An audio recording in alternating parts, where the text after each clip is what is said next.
All right, we are moving on to official actions, and we're going to start with the New Mexico bike path with Commissioners Bergmann and Elkins. Commissioner Bergmann, would you like to start? Sure. Yeah, so I think if you've attended one of the past, I guess every ANC meeting really since February, we've talked about this proposal throughout the last couple of months. We, for people who may not know, years ago, or in 2019, not years ago, 2 years ago, ANC 3D requested, endorse the idea of improved bike infrastructure on New Mexico Avenue in a hypothetical context. And then again, earlier in January, and DDOT came to us and the other neighboring ANCs in February with sets of preliminary proposals for improved bike infrastructure on the New Mexico, Tunlaw, and 37th Street corridor. We worked with them in a very collaborative fashion that I think Chuck would agree was extremely productive. We talked to them separately in small groups. We had them come to Transportation Committee, which worked extensively on this. I've held 2 town halls for residents within the immediate area on New Mexico, and I'm willing to hold another one if people would like to answer questions and address concerns. And one of the things that has come out of it, which is the letter that we're voting on here, is that not only is the ANC going to take a position on whether there should be a protected bike lane, but we've identified other improvements, pedestrian-oriented improvements that can be incorporated into the plan. And these are not just like a wish list of things that we came up with on our own. We talked to DDOT, vetted it with them. In fact, some of these ideas are their ideas of things where, oh, we have the money, we have the ability to easily do this. We could do that if you want that. And we kind of identified these various solutions. And I think the outcome is that there are a lot of things that are win-wins for pedestrians and for drivers in that we're going to be recommending a different arrangement than the configuration that DDOT initially came with that will preserve the most heavily used parking on New Mexico. But there are also a host of other things which we could walk through if people think that would be helpful. But Chuck, I'll turn it over to you. Well, I would say that during the last few years, I think we have begun to see that there is much more demand for transportation of various modes than we have enough space to give everybody their space, and everybody keeps the space they had before. So we have streets in which we need to have, and the streets and sidewalks in which we need to have pedestrians, we need to have scooters, we need to have bicycles, and we need to have cars. And there's not enough room and parking. And so there's not a room for everybody to have everything that they would desire within the present build out of our city. And so that presents ANCs such as ours with challenges about how can we help the city try to find the right balance between these various modes. And as we confront the New Mexico area and this particular proposal, there is an issue. I think the main issue that arises from the New Mexico side, is a portion of it, is parking. And we will be losing with this bike lane considerable parking on the western side of New Mexico, if in fact they take our recommendation. It could be on the eastern side, but we're recommending the western side. This is not without some sacrifice by the people who own houses right there on New Mexico. And I think we need to recognize that. I personally like to be able to park in front of my house. I don't have to live on New Mexico, But I think we need to recognize the fact that by saying that we're going to have a bike lane on New Mexico, we are in fact asking the people who live on the western side of New Mexico to give up their parking. Now, in this particular case, we are lucky that they, I think, with no exception, have ability to park on their own property, just because the way the houses are built. But if you have two cars, you may not be able to park both cars on your property. So there will be some sacrifice, and I think we need to recognize that. At the same time, it's my view, and I'm recommending that we sign this letter, because I believe that we need to give more protection to our bicyclists who today traverse the city in many cases in a fairly dangerous situation. And this bike lane, I think, in the future will be important because we talked earlier tonight about the fact that there hopefully will be a bicycle lane along Nebraska Avenue going all the way to the metro, and eventually bike lanes down to the Crescent Trail from this neighborhood. So I think that this is the building out a necessary protected bike lane system for our neighborhood. And I believe the trade-off is appropriate to provide some of the streetscape to these bicyclists so they can travel securely, knowing that in fact others need to give up some of their space. We're lucky in the case of Wesley Heights that there is parking on the side streets. This is not a crowded neighborhood. So I think overall, I think the balance is appropriate, and I recommend that we approve this letter. The other issue that has come up is, of course, this bike lane is most useful if it goes all the way to Georgetown. The streets south of us are more narrow, particularly after Calvert Street. And we've tried to, in fact, some amendments today to this letter, try to accommodate the fact that although we need to express, I believe, our desire to the Department of Transportation that we'd like this bike lane to have safe biking all the way to Georgetown, that we need to recognize that there are two other ANCs that are now talking to their constituents about this bike lane, and that we need to recognize that they need to participate in this decision about what happens in the bike lane south of our area. So we have expressed our strong support for protective bike lanes and safe transit all the way down through their neighborhood, but it is not our job to tell them exactly how they deal with their parking issues. We need to deal with our own parking issues. So that's a long statement. Excuse me for going on so long about it, but this is an important decision by this ANC. And I think that the letter we now have, prepared primarily by the Transportation Committee, and special thanks to Andrew Heimert for his work on this, is one that we should adopt, and I recommend that we do so. Chair Eli, I think it actually, very briefly, it just occurred to me that maybe it would be useful just march through some of the recommendations very briefly, and I have a PowerPoint that I can just show. I'll keep it 5 minutes. You can time me. All right. So can everyone see the PowerPoint deck? Yes.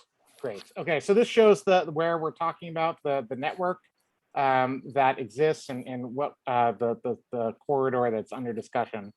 The 3D portion goes into basically Glover Park, from AU to Glover Park.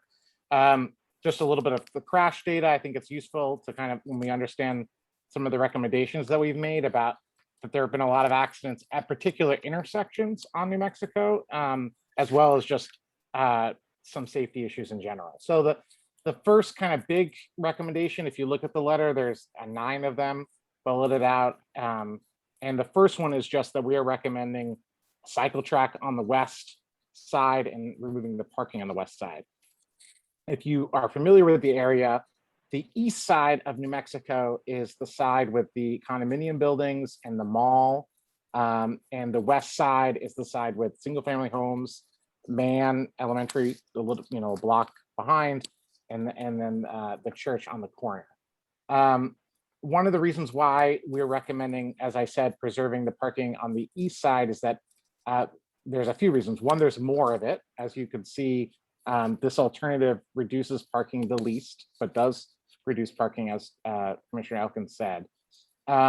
It also is more heavily used and relied upon by the residents in the apartment buildings on the east side, who have less ability to turn onto side streets, which are the side street parking is primarily off of the west side, because on the east side you have there aren't side streets to park.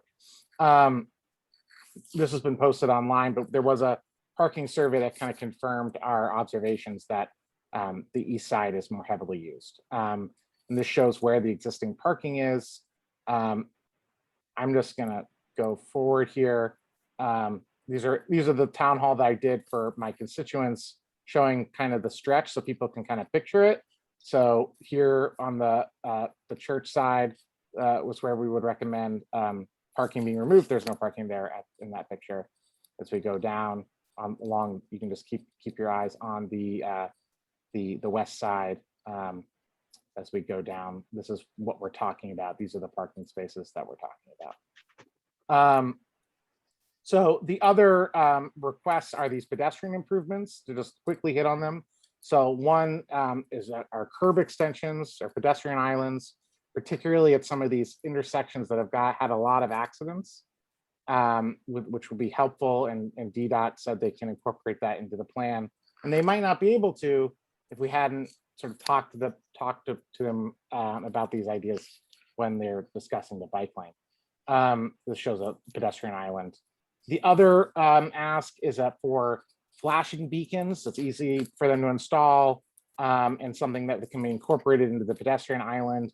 That'll make a big difference on New Mexico. If you drive New Mexico or walk New Mexico, you know that the compliance with DC law around yielding to pedestrians is not high, particularly on the intersections around Lowell and some of the kind of in between Cathedral and Lowell and Lowell and Macomb, in part because people can't see pedestrians behind the parked cars, but also because there aren't flashing lights.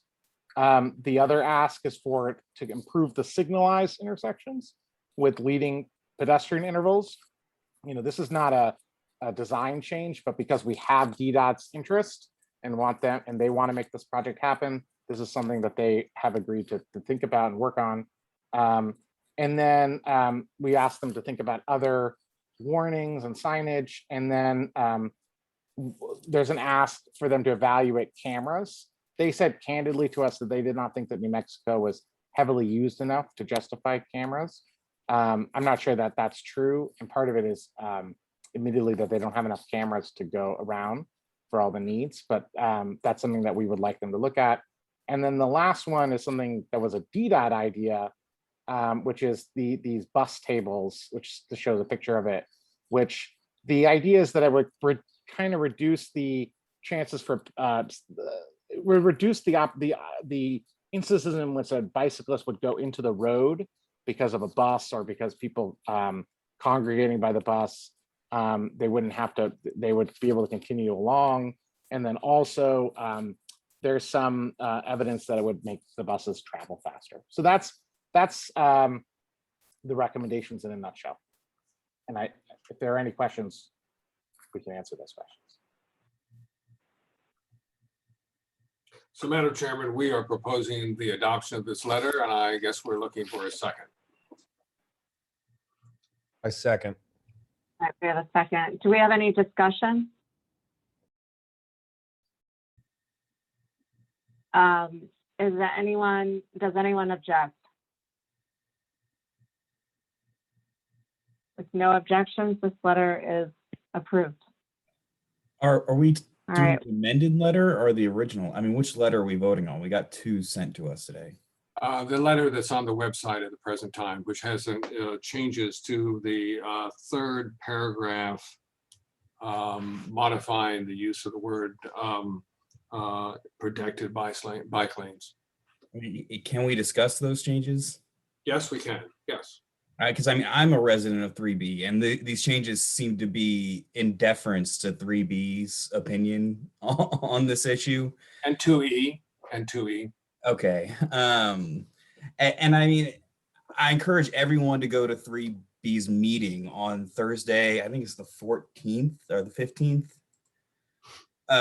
Yeah, on the 14th next week. Because they sent a letter in February essentially saying that they wouldn't support this unless DDOT performed a $400,000 traffic study.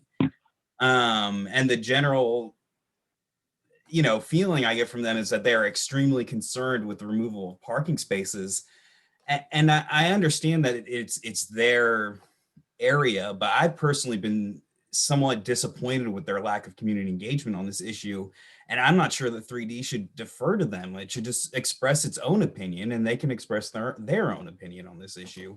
And quite frankly, I don't see how this bike lane is going to be useful at all if you don't have a protected bike lane on that section of Tunlaw that goes uphill past the Russian embassy. It seems kind of ridiculous that you're going to have a protected bike lane down New Mexico, and then in the most dangerous part of the path, suddenly, no longer have a protected lane. Oh, I strongly suggest you read the latest version of the letter. I take your point about that. We say that we think that protected bike lanes on Tunlaw are appropriate. Yeah. I mean, I'll just show it quickly because the version of the letter that's on the website doesn't show the track changes. So I think the point, Riley, I appreciate and understand your perspective on this. The two things I'd emphasize is that the letter does call for protected bike lanes on New Mexico and Tunlaw, and we say at the end of the letter that we believe that there should be protected, or we are interested in protected bike infrastructure along the full route. And even though other ANCs may think differently, that's our perspective. And I personally think that I agree with you that if you want to get to Hardy Middle School or MacArthur High School or Georgetown, it would be it would be important for less experienced cyclists, for children, for older people who want to bike safely, to have that protected bike lane. I think realistically, the reality is that it may be that a protected bike lane can be that there can be a different accommodations at the end of the stretch where the road becomes narrower. That's something that there are ongoing discussions about that. But we do say very clearly here that we think that there should be a protected bike lane in Glover Park, which extends to Tunlaw by the Russian embassy. We don't say the Russian embassy, but through Glover Park. So that's there. It is true that we don't, that maybe the language has been toned down a little bit about the final stretch and through Georgetown where the road narrows. But I think that's, the 3B element is there.